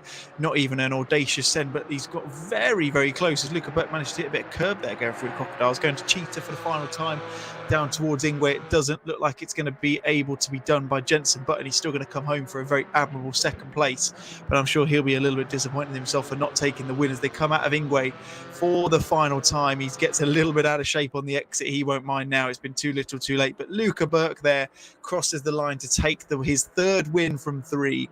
Jenson Button comes second on the podium. Oscar Sandberg with a fantastic display. He'll be very pleased with himself for getting his third position there. Al Buncombe coming through in 4th. Rumley Jensen in 5th. John Clements dropped down the leaderboard a little bit after a very positive start to the race, but he finishes a very decent 6th place. Regan Mitchell in a bit of a world of his own at the end, coming through in 7th as a big old fireworks set in front of us. And Steve Haley just about managing to come through ahead of Jack Noller on his debut, coming through in a very respectable 9th position. Kieran Vidago rounding out the top 10, it looks like there. Stephen Hinden coming through in 11th. He'll be pleased with that, I'm sure, if not a little bit disappointed to be out of the points. But Tim, what an unbelievable race, buddy. We had action from literally flag to flag. Oh, that was incredible, wasn't it?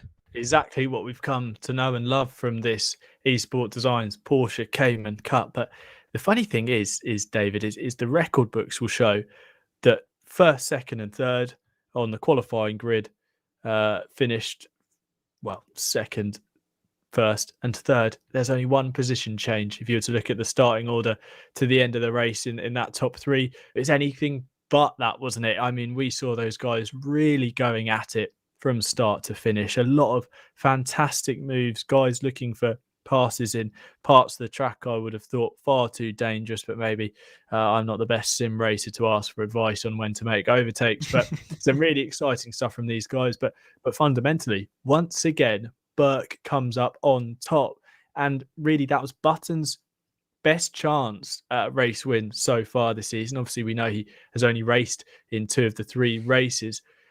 Really, is the tide starting to turn? Last time, Button wanted to close the gap. This time, they have definitely closed the gap. I mean, we saw Clements and Sandberg and Buncombe, I suppose, towards the front in the final half of that race. So they have closed the gap to Burke.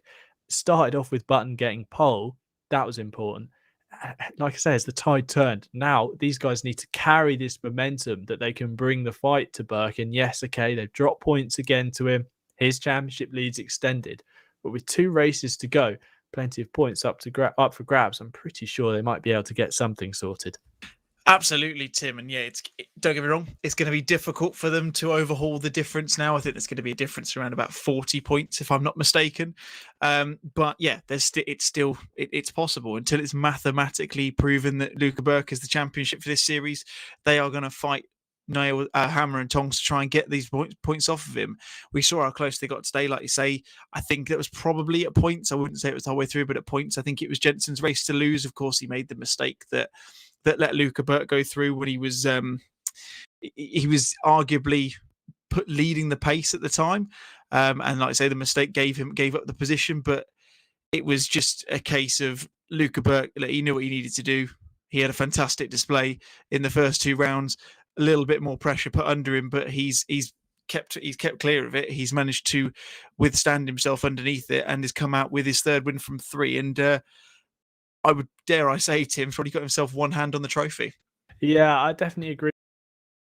Sorry, I definitely agree with you. I think he has got one hand on the trophy, but we saw that gap close. You know, we did see he had to fight for it this time. And I think going forwards, we'll see more of that. And I think these guys, like I say, have closed the gap. They have made a difference. And I think they've got to turn it around if they want to, continue that momentum and really fight Burke, because yeah, one hand on the trophy. He's going to have to slip up pretty badly if these guys want to fight him for the championship. Yeah, absolutely. Now I'll let you disappear, Tim, because I know there's some eager drivers waiting to be interviewed in a moment or so. But I mean, yeah, what a race from everyone there. fantastic job. I think we've got Oscar Sandberg and Steve Hindon in the interview booth at the moment. So Tim, I'll hand over to you and I'll let you ask those hard hitting questions you love to do.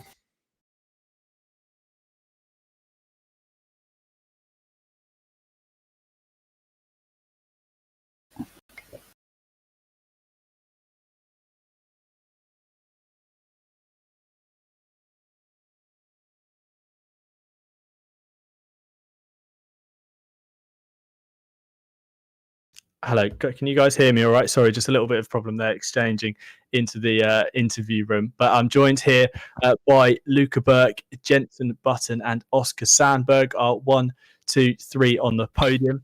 I'll go to Luca first. Luca, congratulations on another race win. It wasn't your easiest race so far, though. You missed out on pole position and really had to scrap hard with Button to get that victory at the end. Oh, it was far from easy. Yeah. Like at first, like honestly, didn't think I really had the pace today. But then it just kind of like got in the groove with the car, kind of got the feel for it, and started catching up again.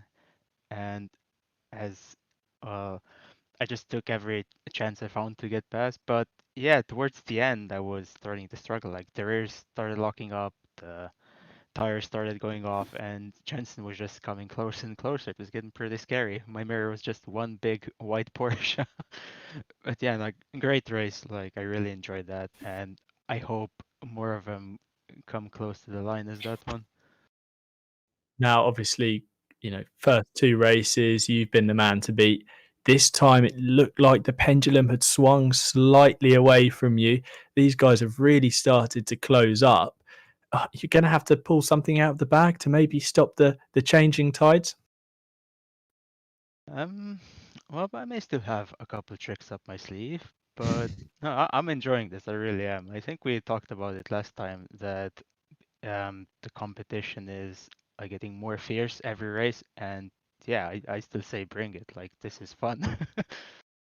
Brilliant. Well, thank you very much, Luca, and congratulations on another win this evening. I look forward to seeing you next time out at Snetterton, sorry. Thank you. We'll go over to Jensen. Jensen, congratulations on another second place result. You had the lead for quite a while there, but seemed to miss out on bagging that first win through a little bit of a mistake that allowed Luca back through.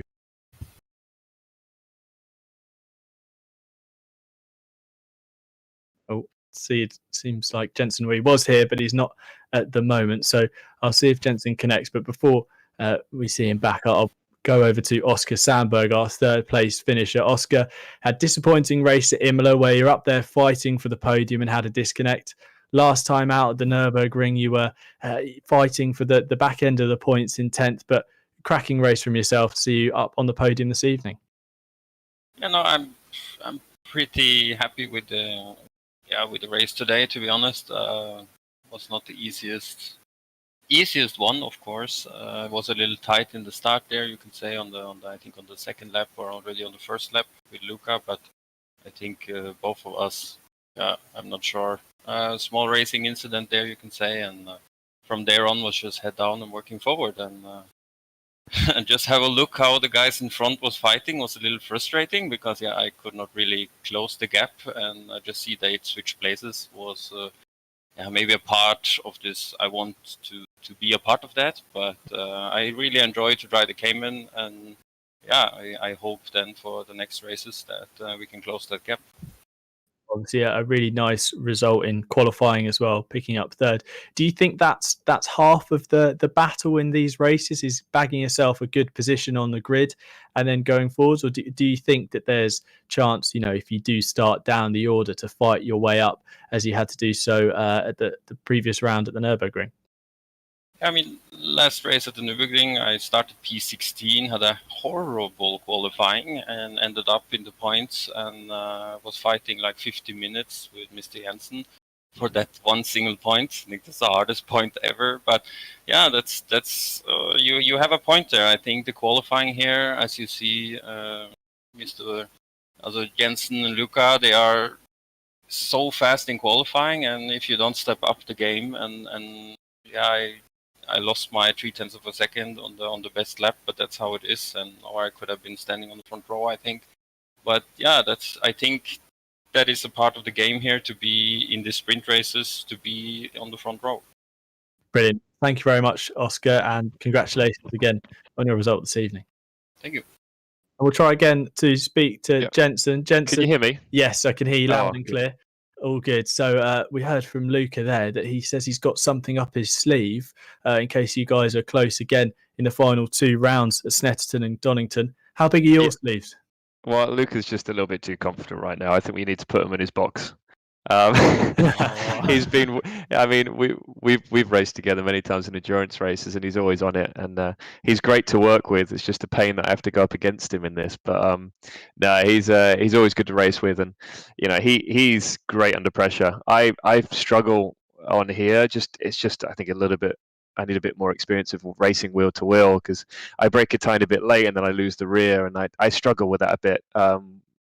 With fighting wheel to wheel, but it was great fun, really enjoyable, and it was good to have the pace as well for most of the race, and they're able to come back at Luca at the end. So maybe the next one will be one little step forward. We saw, obviously, last time out the Nurburgring, you managed to bag second place. This evening, second place. But along with the record this evening, you got a pole position. So are you really starting to find your feet in qualifying and take the fight to Birken? And will we see you maybe on the front row again next time? I did not expect to be on the front row at all in qualifying. I struggled in practice this morning, and I was half a second off. So luckily I found it, which was nice. It was under the sofa. And great to get pole position. Knocking Luca off of pole position was probably the highlight of my week. So I'm happy about that, and to go wheel to wheel with him was a lot of fun. So, guys, thank you very much for putting on a great show. This is a good event, and it's great that we're all in the same cars. And great fighting out on track. Brilliant. Well, thank you very much, Jensen. Congratulations again on second place. Look forward to seeing you next time out. And off the back of those comments of how much JB is enjoying this series, we'll head over to Steve Hinden, who's obviously organizer and the mastermind behind Esport Designs. Steve, congratulations. You made it to the end of that one. How was your race this evening? Yeah, I made it to the end and very nearly in the points. No drive-throughs, which is cool. And I didn't disconnect. I started off quite well. I didn't have the pace. My tire pressures weren't good enough. I think I had 7th at one point due to I think Alex Buncombe had a bit of an incident with somebody, which kind of let me through into a higher position. And I tried to hang on to it, but my tires weren't there and I didn't have the pace. As you can see, I just kept dropping back, which is a bit annoying. But once you're in the race, there's not a lot you can do about it. We certainly saw you, in the thick of the action this evening. Did you enjoy getting your elbows stuck out and battling with those guys, even if it was for positions just outside the points? Yeah, fantastic racing. That was probably the best race I've had so far, and some of the best close racing I think we've seen throughout all 3 races. There were about 5 or 6 of us there that were really battling hard for a lot of laps, and it was difficult, but really enjoyable. Really enjoyable. So looking forward to Snetterton next time out. We're going to see you up in the points in the 4th of 5 races. I'll try. That's all I can say, mate. I'll try. Snetterton's obviously a new circuit. Setups and what have you are not as sort of easy to come by with the tracks that we've had for ages. So I need to put my practice in and get a good setup for it. But I will try. I will give it my best and try. Brilliant. Well, congratulations again, Steve, on first making it to the checkered flag, but also on a cracking series, as you heard a lot of the drivers are very much enjoying. Cheers, mate. And just to say thank you to everybody again for taking part. Hearing Jensen say something like that, it's really good. So as long as everybody's enjoying it, maybe we can do another one afterwards. So let's keep it up, guys. It sounds good to me. Well, we'll head back up to David in the booth, but thank you very much to the drivers for joining me in the interview room here. Another season. I certainly wouldn't say no. I'd be very, very pleased if we got something like that. Fantastic to hear from our 3 podium sitters. Of course, Luca Burt taking the race win that time. Jensen Button, close but no cigar, unfortunately, but good to see he's enjoying himself in those series as well. And of course, fantastic to see Oscar Sandberg getting on the podium as well. Probably later than he would have expected, but did a fantastic job nonetheless. And Tim, lovely questions from them. I know all technical difficulties never fun to come by, but fantastic work from you as always. Any final thoughts before we close off this evening? I mean, again, this series just seems to provide some cracking racing. But for me, the story of the night is that Burke didn't have it his own way. And I think I've said it before, the tide has turned. And I think Burke said he's got something up his sleeve, but I think JB's going to have something to counteract that. I think next time out at Snetterton, it's going to be do or die for Button if he wants to stop Burke from lifting that trophy with a round to spare. But amazing racing from everyone taking part this evening, and I'm looking forward to more of the same next time out. Yeah, absolutely. Speaking of next time out, as you heard there, we'll be drifting over to Snetterton for round 4 next Monday night at 8 p.m. and then we'll be finishing off the season with a flag-to-flag race at Donington 2 weeks from tonight. But that's going to be it from us this evening, everybody. Thank you ever so much for everyone who stopped by, who's been watching the stream, who's been chatting away in the comments as well. If you haven't already, make sure you subscribe to the Esports Design page. Make sure you like the stream as well, because it gets everyone else seeing it as well. My name's been David Wrestle, and on behalf of myself and my partner in crime here, Tim Fulbrook, and of course, Steve Proudley's done a fantastic job on the cameras and the production, as always. Thank you very much for watching. Have a wonderful rest of your week, and we'll see you guys next time. Thank you very much.